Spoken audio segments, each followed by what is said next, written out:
அனைவருக்கும் வணக்கம். கும்ப ராசிக்காரர்களுக்கு பிறக்கும் பங்குனி மாதம் எப்படிப்பட்ட மாதமா இருக்கும், அவங்களுக்கான அதிர்ஷ்டமான நாட்கள், அவங்க கவனமா இருக்க வேண்டிய சந்திராஷ்டம நாட்கள், இந்த பங்குனி மாதத்துல கும்பராசிக்காரங்க செய்ய வேண்டிய பரிகாரம் என்ன அப்படின்றதையும் பார்க்கலாம். அதுல முதலாவதா அவிட்டம் நட்சத்திரம். உறுதியாக இருந்து செயல்பட்டு வரும் அவிட்டம் நட்சத்திரக்காரர்களுக்கு பிறக்கும் பங்குனி மாதம் நிதானமாக செயல்பட வேண்டிய மாதம். செவ்வாய் உங்கள் ராசிக்கு 8ஆம் இடத்தை பார்ப்பதால் உடல்நிலையில் கவனமாக இருக்க வேண்டும். பிரச்சனை வழக்கு என்று ஏற்பட வாய்ப்புள்ளதால் ஆவேசத்திற்கு இக்காலத்தில் இடம் கொடுக்க வேண்டாம். குழந்தைகளின் நடவடிக்கையில் கவனம் செலுத்துவது நல்லது. சிலர் உங்களுக்கு எதிராக செயல்படுவர் என்பதால் விழிப்புடன் செயல்படுவது அவசியம். தன குடும்ப வாக்குஸ்தானத்தில் சஞ்சாரிக்கும் கூட்டு கிரகங்களால் குடும்பத்தில் நிம்மதியற்ற நிலை உண்டாகலாம். இந்த நேரத்தில் குடும்பத்தினரை அனுசரித்து செல்வது, வாழ்க்கை துணையின் ஆலோசனையை ஏற்பது உங்களுக்கு நிம்மதியை உண்டாக்கும். பண வரவிலும் தடை ஏற்படலாம் என்பதால் ஒவ்வொரு வேளையிலும் நிதானமாக இருக்க வேண்டும். பெற்றோர் உங்கள் உடல்நிலையில் அக்கறை செலுத்துவது அவசியம். மாணவர்கள் ஆசிரியரின் அறிவுரையை ஏற்பது நல்லது. நீங்க கவனமா இருக்க வேண்டிய நாட்கள் ஏப்ரல் 10, 11. உங்களுக்கான அதிர்ஷ்டமான நாட்கள் மார்ச் 17, 18, 26, 27, ஏப்ரல் 8, 9. இந்த பங்குனி மாதத்துல அவிட்டம் நட்சத்திரக்காரங்க செய்ய வேண்டிய பரிகாரம், குலதெய்வத்தை வழிபட குறைகள் நீங்கும். சதயம் நட்சத்திரக்காரர்களுக்கு இந்த பங்குனி மாதம் எப்படிப்பட்ட மாதமா இருக்குன்றத பார்க்கலாம். வாழ்க்கையின் சூட்சமம் தெரிந்த சதயம் நட்சத்திரக்காரர்களுக்கு பிறக்கும் பங்குனி மாதம் கவனமாக செயல்பட வேண்டிய மாதம்.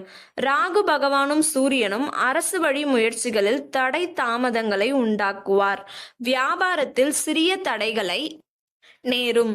குடும்பத்திலும் குழப்பம் அதிகரிக்கும். இந்த நேரத்தில் வாழ்க்கை துணையை அனுசரித்து செல்வது, நல்ல நண்பர்களின் ஆலோசனைகளை ஏற்பது, வேலைகளில் கவனமாக இருப்பது, உடல் நிலையில் எச்சரிக்கையாக இருப்பது அவசியம். எதிர்ப்புகளை வெல்வீர்கள். தொழிலில் லாபம் காண்பீர்கள். பணியாளர்களுக்கு ஏற்பட்ட சிக்கல் விலகும். கவனமாக செயல்பட்டால் நினைப்பதை சாதிக்க முடியும். ஒரு சிலருக்கு புதிய சொத்து சேரும். பிள்ளைகளுக்காக செலவு அதிகரிக்கும்.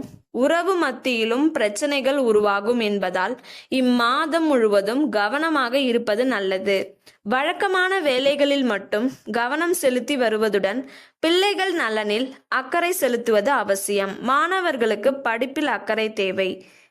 இந்த மாதத்துல உங்களுக்கு அதிர்ஷ்டமான நாட்கள் மார்ச் 17, 22, 26, 31, ஏப்ரல் 4, 8, 11.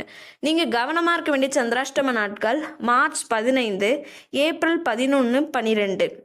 நீங்க செய்ய வேண்டிய பரிகாரம், அம்மனை வழிபட தொல்லை விலகும். கும்பராசி பூரட்டாதி நட்சத்திரக்காரர்களுக்கு பிறக்கும் பங்குனி மாதம் எப்படிப்பட்ட மாதமா இருக்குன்றத பார்க்கலாம்.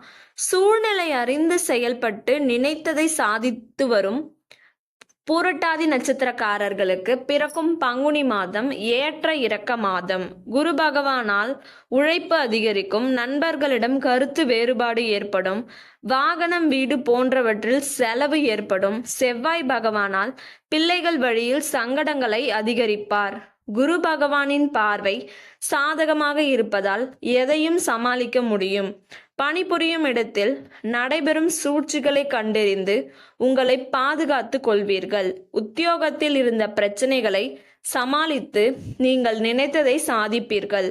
வியாபாரத்தில் வருமானம் அதிகரிக்கும். சிறு வியாபாரிகளுக்கு ஆதாயம் கூடும். குடும்பத்திற்காக செலவு அதிகரிக்கும். இந்த நேரத்தில் தன குடும்ப வாக்குஸ்தானத்தில் சூரியன், ராகு சஞ்சாரிப்பதால் வார்த்தைகளில் மிக கவனமாக இருப்பது அவசியம். எந்த ஒரு வாக்குறுதியையும் இந்த நேரத்தில் வழங்கிட வேண்டாம். மாணவர்கள் ஆசிரியரின் ஆலோசனையை ஏற்று செயல்படுவது நல்லது. உங்களுக்கான அதிர்ஷ்டமான நாட்கள் மார்ச் 17, 21, 26, 30, ஏப்ரல் 3, 8. நீங்க கவனமா இருக்க வேண்டிய சந்திராஷ்டம நாட்கள் மார்ச் 15, 16, ஏப்ரல் 12, 13. இந்த பங்குனி மாதத்துல பூரட்டாதி நட்சத்திரக்காரங்க செய்ய வேண்டிய பரிகாரம், அனுமனை வழிபட நன்மைகள் உண்டாகும்.